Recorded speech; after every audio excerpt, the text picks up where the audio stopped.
Martes, Setyembre 5, 2023. Martes na ika-22 linggo sa karaniwang panahon.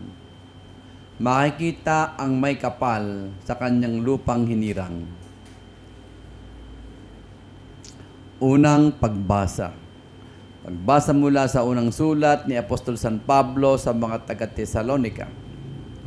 Mga kapatid, hindi na kailangang isulat ko pa sa inyo kung kailan magaganap ang mga bagay na ito. Sapagkat alam na ninyong ang pagdating ng araw ng Panginoon ay tulad sa pagdating ng magnanakaw. Kapag sinasabi ng mga tao, tiwasay at panatag ang lahat, biglang darating ang kapahamakan.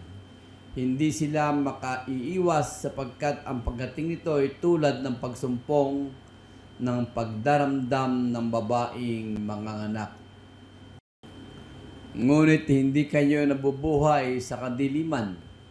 Mga kapatid, kahit hindi kayo mabibigla sa araw na yaon na darating na parang magnanakaw, kayong lahat ay kabilang sa panig ng kaliwanagan, sa panig ng araw, hindi sa panig ng kadiliman o ng gabi.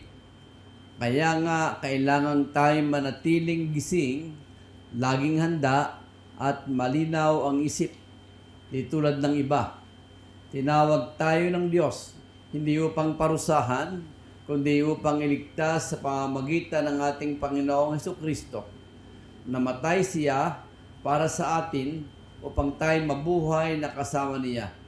Buhay man tayo o patay sa kanyang muling pagparito. Dahil dito patuloy kayong magpapaalalahanan at magtutulungan tulad ng ginagawa ninyo ngayon. Ang salita ng Diyos.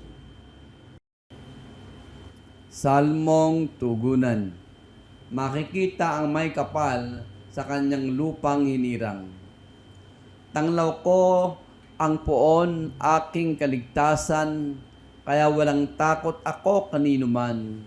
Sa mga panganib kanyang iingatan, kaya naman ako'y walang agam-agam. Tugon, makikita ng may kapal sa kanyang lupang hinirang.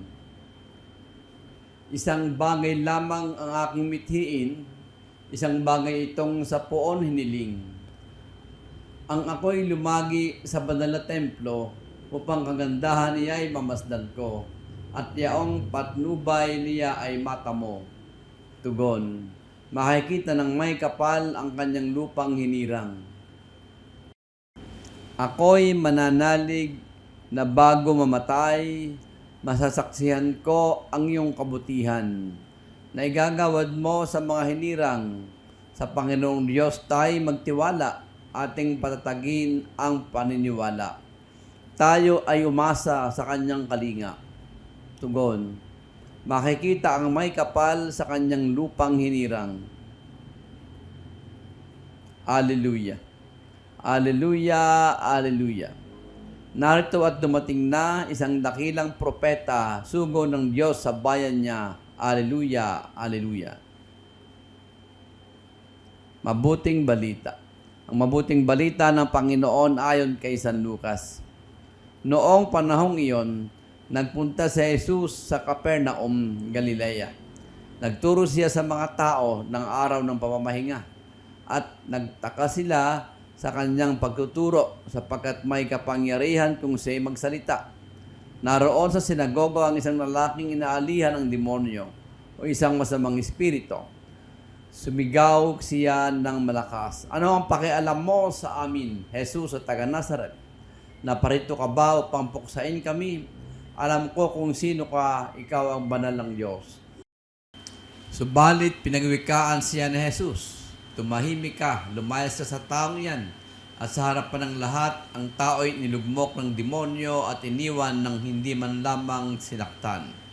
Nanggigilala silang lahat at nagsabi sa isa't isa, "Anong uri ng pangungusap ito? Makapangyarihan at mabisa." Pinalayas niya ang masamang espiritu at sumusunod naman sila. At kumalat ang balita tungkol kay Jesus sa buong lupaing iyon. Ang mabuting balita ng Panginoon.